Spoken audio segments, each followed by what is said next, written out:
স্থানীয় সরকার বিভাগ পরিচালিত urban primary health care services প্রাথমিক স্বাস্থ্যসেবা কার্যক্রম অব্যাহত রাখা এবং প্রকল্পে কর্মরত ৪,৩৮২ জন কর্মকর্তা কর্মচারীর চাকরি বহাল রাখার দাবিতে প্রধানমন্ত্রীর কাছে স্মারকলিপি প্রদান করেছে নগর স্বাস্থ্য কেন্দ্রের কর্মীরা। বুধবার রাজধানীর জাতীয় প্রেসক্লাবের সামনে আয়োজিত কর্মসূচি থেকে এ স্মারকলিপি পেশ করা হয়। স্থানীয় সরকার বিভাগের অধীনে পরিচালিত urban primary health care services delivery প্রকল্প দ্বিতীয় পর্যায়ের আওতায় নির্মিত ১৯২টি স্বাস্থ্যকেন্দ্র হস্তান্তরের পরিকল্পনায় এই অনিশ্চয়তা তৈরি হয়েছে বলেও জানান ভুক্তভোগীরা। আমাদের চাওয়া হচ্ছে দীর্ঘদিন যাবৎ আমাদের যেসব কর্মী এখানে চাকরি করতেছেন তাদের বেশিরভাগেরই এখন চাকরির বয়স নেই। তাদের ছোটো ছোটো ছেলে মেয়ে আছে।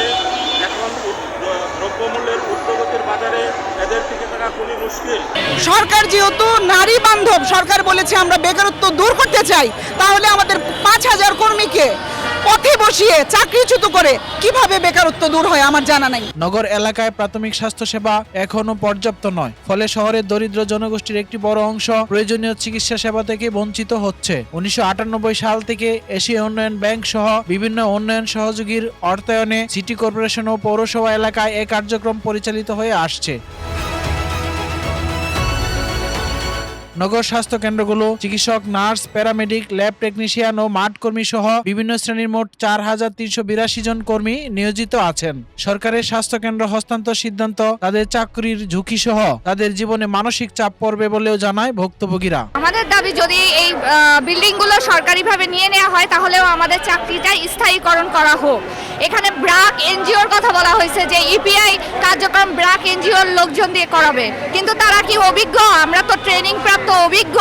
এদের কি ইপিআই সম্বন্ধে কোনো ধারণা আছে? আমাদের মাইক্রো প্ল্যান থেকে শুরু করে এবং ইন্টারন্যাশনালভাবে যত ধরনের তথ্য যায় বাংলাদেশের সমস্ত কিছু আমাদের আরবান সিটি কর্পোরেশন থেকে এগুলো তথ্য আমরাই প্রেরণ করি। আমরা একবারে মাঠ পর্যায়ের লোক। বাংলাদেশ সরকারের কাছে আমাদের আকুল আবেদন, মাননীয় প্রধানমন্ত্রী আপনি যে আমাদের অবকাঠামো নিয়ে গেছেন, আমাদের ১৯২টা বিল্ডিং নিয়ে গেছেন, অফকোর্স আমাদের ১৯২টা বিল্ডিং এর ম্যান পাওয়ার কোথায় যাবে? আমরা কোথায় যাব? আমাদের কি হবে?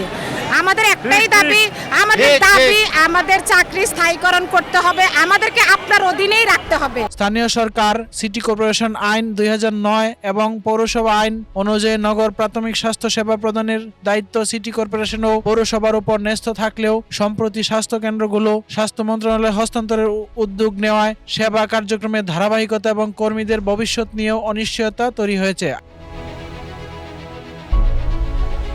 এ অবস্থায় দ্রুত নীতিগত সিদ্ধান্ত নিয়ে নগরবাসীর জন্য সামগ্রিক স্বাস্থ্যসেবা নিশ্চিত করা এবং কর্মরতদের চাকরি রক্ষায় প্রয়োজনীয় ব্যবস্থা গ্রহণে প্রধানমন্ত্রীর হস্তক্ষেপ কামনা করেন ভুক্তভোগীরা। প্রধানমন্ত্রীর কাছে চাওয়া হয়েছে আমাদের কর্মসংস্থান আমাদের ফিরিয়ে দিবে এবং আমরা এত বছর ধরে কষ্ট করতেছি বিনা বেতনে, তারপরে বেতন কমে আমরা এত বছর ধরে এটা পরিচয় করাইছি। আমাদের এখানে একটাই দাবি মাননীয় প্রধানমন্ত্রীর কাছে, যেহেতু বিল্ডিংগুলো হস্তান্তর করে দিচ্ছে স্বাস্থ্য মন্ত্রণালয়ের অধীনে, এই ভবনগুলোর সাথে যেন আমরা যারা কর্মরত আছি আমাদেরকেও যেন সেখানে হস্তান্তর করা হয়।